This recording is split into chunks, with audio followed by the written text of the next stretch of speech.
from Biology 220. Today we're going to be talking about bacterial, integumentary, and eye diseases. So just to kind of look back at the integumentary system that we talked about in Bio 201, you see all these familiar structures that we have, and that would encompass the skin, hair, nails, and then all of the different glands. So the epidermis is that top layer. It's shorter, and then as you move down, you get to the dermis, or the dermal layer. So layer of these cells keep microbes out. So the skin provides us with a barrier to keep microorganisms, viruses, dirt, all these things from getting into our vascular tissue. But we also have microbes that do still live in our skin, on our skin, and in the various pores of our skin. So we have obviously perspiration, so sweat, and that's going to release different salts and enzymes that build up on the skin. Some of these create a very salty environment that keeps lots of bacteria from being able to survive, but some bacteria can still live in that environment, and that's okay. Most bacteria is non-pathogenic, and the bacteria that live under these normal skin conditions are generally non-pathogenic, so it doesn't create a problem. Now, if you drastically change the conditions of the skin for a long period of time, then you open up the possibility of infection for a pathogenic, opportunistic bacteria to take root. So we have these oil glands that you remember talking about in Bio 201. We talked about some sweat glands, the apocrine glands that develop at puberty in the armpits and genital region, and the sweat that comes from an apocrine gland. Bacteria, certain bacteria feed on the different proteins and substances that are in sweat, and like body odor comes from the apocrine glands in the armpits and genital areas. The sweat that comes from those bacteria break it down into chemicals that create what we call body odor. So normally on our skin we have various types of bacteria that live there. So you have staph, strep, pseudomonads, and diphtheroids, are what we call corynebacteria, would be the genus of that species. So these are commonly on our skin. So when you wash your hands, you get most of these microorganisms off your skin, but you're never going to get rid of all of them because they can survive in the sweat glands themselves, and it's very unlikely that the soap and water that you use for the small amount of time that you wash your skin is going to actually be able to clean those out. So they will actually burrow. See that pore there? They'll burrow in those pores, and bacteria can survive deep into the sweat glands of the dermis. So you're not going to be getting those out when you wash your hands. So you get an infection when the microbes get past the skin. So it's normal for these types of bacteria to survive on the skin. Generally, they're non-pathogenic, but if something gets through this barrier, then you're going to have an infection. And as far as the immune system, when we talk about it, the skin is that primary barrier, or that first line of defense against these microorganisms. So some terms that we will use to describe some different lesions and expressions of infections on our skin. The first one is a vesicle. So this would be a small epidermal fluid, fluid-filled lesion. So remember from the cell biology terms, a vesicle was just a little storage sac, and that's what these look like, just at a larger scale. Bullae, this would be a vesicle that's larger than 1 centimeter.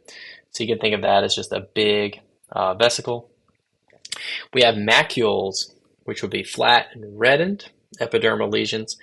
It's what you'd see with if someone has a red rash, they're having some type of allergic reaction. You might see these macules. Papules is if they are raised lesions. So these stick out. You see them poking out. They have that more three-dimensional texture. We have pustules. So this would be, pustules And you can remember that because it starts with pus. They are pus-filled papules. And then we have a wheal, which is a welt or a raised, firm, elevated swelling of the skin. So first we're going to talk about we'll talk about several different types of infections. And our first will be staphylococcal infections. And just looking at the image there, we think staph, think of a cluster of bacteria. And then we think cockle or cocky. That would be a coccus shape, which is spherical. So these are gram-positive spherical bacteria, and they form these irregular clusters. Some can produce coagulase, which is a virulence factor because if bacteria can produce coagulase, think of coagulation, which would be blood coagulation. So if they get into your blood and they can cause fibrin clots around the bacteria, then it makes it very difficult for our immune cells to be able to actually interact with the bacteria or for a macrophage to engulf the bacteria. They can produce catalase, which catalase is an enzyme that converts hydrogen peroxide into oxygen and water. So, like our bodies produce hydrogen peroxide, our peroxisomes can produce hydrogen peroxide and use that to fight the bacteria, but these bacteria can produce catalase to counteract that hydrogen peroxide. So both of those make them more virulent or harder for our immune system to fight off. So some different types of staphylococcal infections. You could have Staphylococcus epidermis. So think epidermis, think the epidermis of the skin.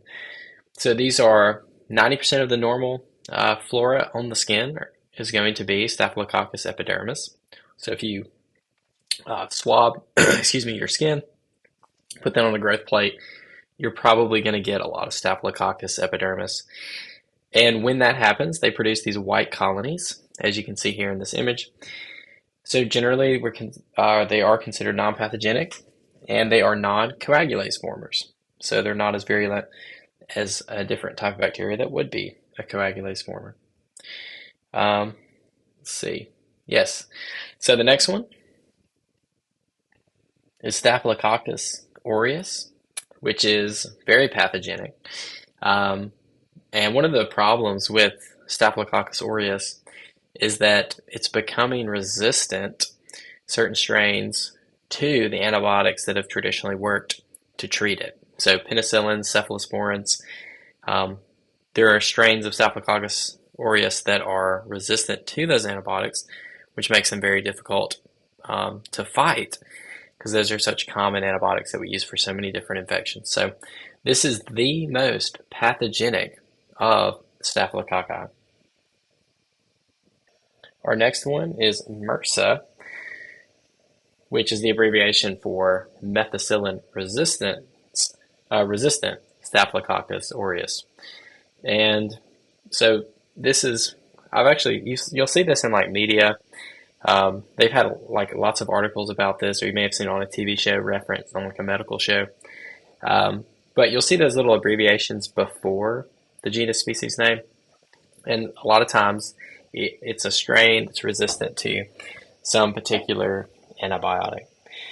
So like the longer we use these antibiotics, the less effective they are because the bacteria are adapting to the antibiotics to find ways to counteract the mechanism by which they fight off the infection. So you'll see all these different little abbreviations they might have before a particular strain. So this one, CA MRSA, so community acquired, found in groups of people in close contact, like prisoner athletes. And then HA MRSA, healthcare associated, that you might get in a hospital. So just some different names of those different strains, how they could be acquired or what they are resistant to. And here's just a little chart of some different resistance discovery dates. So once they started using the antibiotic, at what point did they start to see significant resistance in the bacteria to those particular antibiotics. So for this one, in as early as 1941, they discover resistance to penicillin. Super quick. Then you see this pandemic, PRSA, in 1958, 1959, you see resistance to vancomycin and methicillin. And then you see MRSA in 1960, this epidemic. So all of these epidemics are when they have the discovery of an antibiotic resistant strain of bacteria. I mean, imagine how horrible that would be you have a simple infection. Maybe you cut your arm on a gardening tool, and then you get some infection. You go to the doctor and you get a prescribed antibiotic. It doesn't work. You go back, you get another one. It doesn't work. And none of the antibiotics work. And then what are you going to do? A simple cut could lead to sepsis, and then you die from something as simple as cutting your arm in your garden. So we have to figure out a way to out-advance the advancements the bacteria are making so that we can treat people as our antibiotics they become more resistant to them. We need to always be developing new drugs to counteract the bacteria's adaptations. So it's a constant back and forth. And the problem is we're not developing antibiotics or discovering antibiotics because a lot of these are just found in nature as fast as the bacteria are adapting to them. So some conditions we might see from Staphylococcus aureus, you could have what's called folliculitis, which folliculitis sounds like follicle. So it's just an infection of the hair follicle by Staphylococcus aureus. And you get these pimples, or if they have it on a hair follicle of the eyelash, they call it a stye. That's where that name actually comes from. You could have a furuncle, or what they call a boil, so more serious than a hair follicle infection. It contains an abscess, or a carbuncle, which is a hard, round, deep inflammation of tissue that forms when neighboring tissue becomes infected. My sister actually had one of these on her cheek, near her ear, when she was just a young teenager, and they had to actually surgically remove it and then treat it with antibiotics. So Staphylococcus aureus can cause what's called impetigo, where these thin-walled vesicles in the skin rupture, and then you get this crusting over. This can be acquired in hospitals, and so sometimes newborns will get this, and you'll see it in the little nurseries where the small children will have these little vesicle rupturings. Super uncomfortable and painful. They can produce, staph can produce this toxin. It's called an exfoliative toxin. And basically what it does is it keeps the skin from being able to hold itself together properly. So then the skin is literally just falling apart. So you get these horrible blisters, and then when it completely separates, the skin peels off. And they call it scalded skin syndrome because it looks like scalded skin. Like it appears like it was from boiling water, but it's actually just from the toxin from the Staphylococcus. So you've probably heard of this called toxic shock syndrome, which is also caused by Staphylococcus aureus. And it's called that because toxic for toxins, shock because it creates a form of shock. So they call it TTS, or toxic shock syndrome. So for this, it's associated with vaginal tampons where they are either too high of an absorbency is used, in which case they're not being changed regularly, where an infection can be caused from that because they stay in there too long, and maybe it's not perfectly sterile, and it just creates an environment where the bacteria can grow. And from there, because there's so much vascular tissue, the bacteria can go from the growth site to your bloodstream directly. And then the toxins that are produced can cause shock. So blood pressure goes down, which is going to decrease oxygen circulation in your body, which means organs, they have to have that oxygen to do cellular respiration to function properly. So slowly your organs will start to actually shut down. And all of that is just from the misuse of tampons. And they call that toxic shock syndrome. So here's just an image of what some of those symptoms might look. Probably the most interesting would be the hands and the feet can get this really strange, almost like sunburn-like appearance. And that's because as those toxins are being produced by the bacteria that is now in your bloodstream, your immune system is having a severe reaction to those bacterial toxins, and it starts to create this just inflamed, sort of peely skin texture on your hands.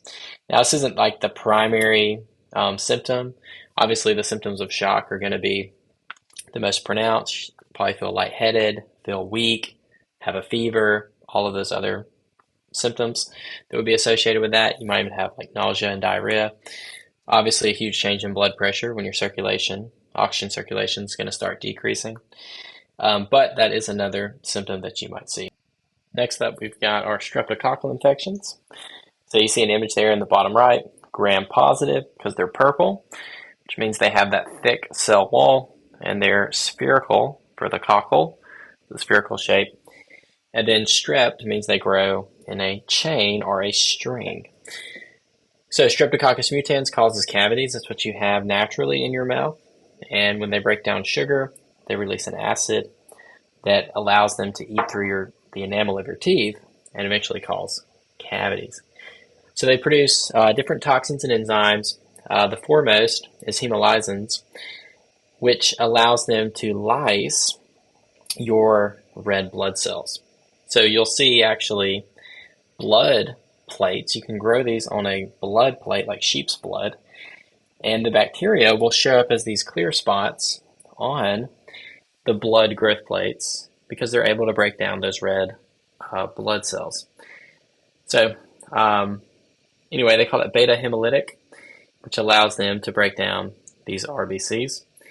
This specific bacteria, genus species, is Streptococcus pyogenes, and this one is able to adhere to and colonize mucous membranes. It can produce a capsule which can mask its antigens or its surface proteins, which makes it really hard for the immune system to be able to actually target it specifically, and in that adaptive response to be able to actually destroy the bacteria. So it infects the dermal layer of the skin. It can form reddish patches with raised margins, local tissue destruction. If it enters the bloodstream, it becomes septic. It can cause strep throat, scarlet fever, rheumatic fever, and it can infect the kidneys. And here are some different enzymes that it can produce to try to help make it more virulent and to spread more easily. You probably heard in the news, I know this was there was a big story about it, people swimming in Piedmont, and I want to say it was Terrapin Creek. And we used to go down that all the time. And somebody went and they had an open wound and they got an infection and ended up getting infected with this bacteria, the Streptococcus pyogenes. And they had to amputate part of the tissue because it was necrotizing bacteria. And necrosis is when the flesh starts to be eaten at, or the dead tissue the tissue becomes dead because the bacteria is literally eating your flesh. So they call them the flesh eaters. So there's about 15,000 serious cases of this in the US per year. Mortality rates are very high because they often don't respond to antibiotics. And however far the infection spreads is how much is going to have to actually be amputated. So it's a super horrible infectious bacteria. What you need to do is if you're swimming in like a public pool, because there is so much chlorine and other chemicals, it's not as likely to get something like this from a pool because it's chemically treated. But if you are going to be floating terrapin in Piedmont, or you're going to somewhere to swim and just, regular creeks and rivers, you really shouldn't if you have an open wound, because this bacteria loves an open wound. That's a type of tissue that it likes to infect, especially if it gets deep. If you had a wound where muscle was exposed, then it spreads very easily on muscle tissue. That brings us to our pseudomonad infections. So these are aerobic, grow in an oxygenated environment in the presence of oxygen. Gram-negative rods, as you see there on the bottom right and bottom left. These can be found in soil and contaminated water. They really just like moist environments, preferably, and they can even live on soap films. And we'll look at some ways they have to protect themselves from different disinfectants.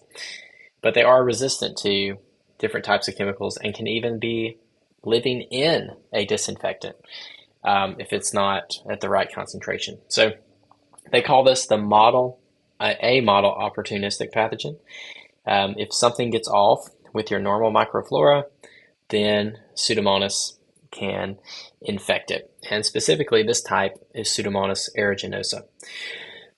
Now, one of the types of infections that you can get from this bacteria is called dermatitis, which is an infection of the skin that people get sometimes if they stay at like an Airbnb and there's a hot tub, but maybe the person running it doesn't hire someone to treat the hot tub properly with chlorine and other chemicals. So people get in, lots of different people get in every night, and sometimes they'll get these, what they literally call it, it's also known as hot tub rash, and they'll get this infection from the Pseudomonas aeruginosa. Also, if you swim or if you dunk your head in that hot tub, you might get the same bacteria in your ear. If it's restricted to the outer ear, then we call that otitis externa, for meaning outer ear infection. A lot of kids, because their sinus cavities aren't fully developed, and they'll actually get infections in the middle ear. Usually that's what you see with small children. And I believe that one's called otitis media for middle, I believe, if I remember correctly. So if someone gets a burn, then this pathogen takes the opportunity to infect that tissue that has been damaged. And sometimes people will be using cleaners to clean surfaces, but people just kind of do their own dilutions, and they don't really know, like they don't read the directions on what concentration they're supposed to have. So if they just make it super diluted, this bacteria can actually live in the disinfectant you're cleaning the surfaces with, in which case you're just spreading it all over the place. Now, for the burn victims, they can use something called silverdine to treat those infections. And this is what that bacterial shape and morphology looks like.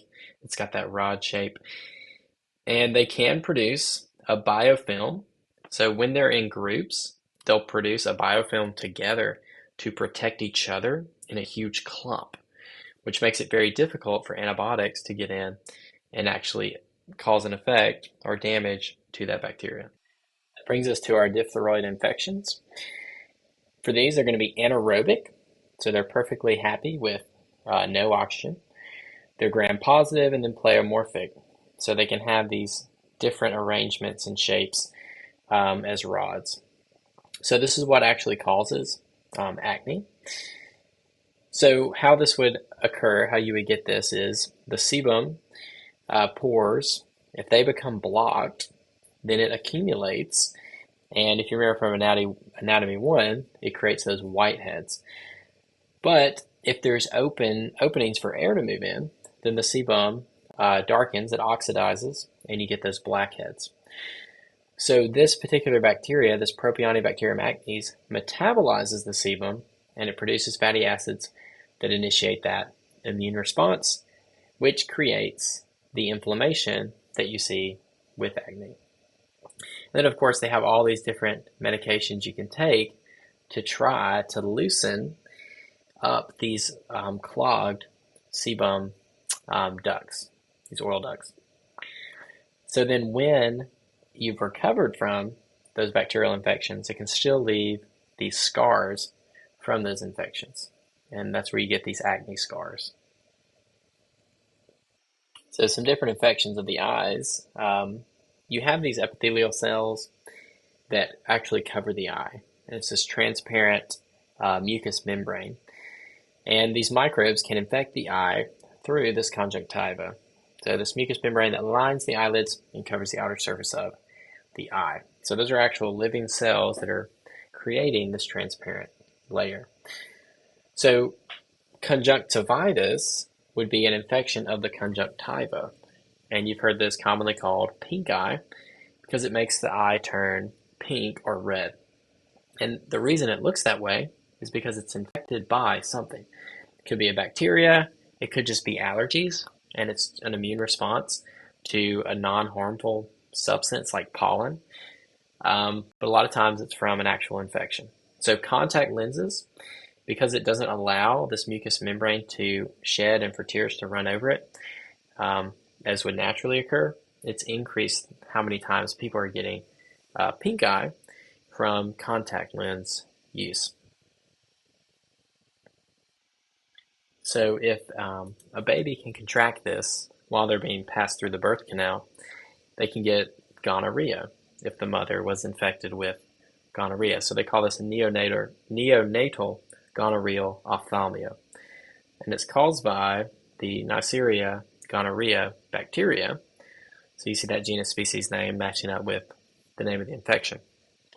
So in children, if they get this when they pass through the birth canal, if it's immediately treated with antibiotic drops, then it's going to be protective of the children's eyes. Without that, they could actually become blind from this gonorrhea infection of the eyes. So another infection of the eye you could get is a chlamydia infection. They call this inclusion conjunctivitis or chlamydial conjunctivitis. And this is an obligate intracellular parasite, Chlamydia trachomatis, and it's a tiny gram-negative coccobacillus is the shape of that bacteria. Same way, acquired through passage through the birth canal, and it can be treated the same way. They could use antibiotics.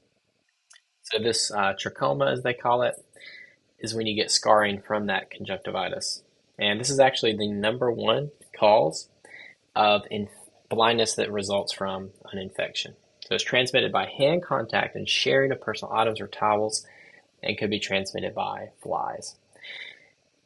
Herpetic keratitis are for the cornea, and then keratoconjunctivitis would be for both, caused by the same herpes simplex virus 1 that causes fever, blisters, and cold sores.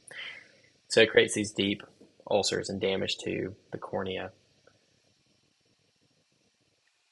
And then we have acanthamoeba keratitis. This is caused by a protozoan found in freshwater, tap water, hot tubs, and soil. First reported in 1973, associated with contact lenses. So it starts with inflammation, and then it starts to become painful. And they can actually do a cornea transplant if the damage is not too severe. And that's it for the bacterial, integumentary, and eye diseases.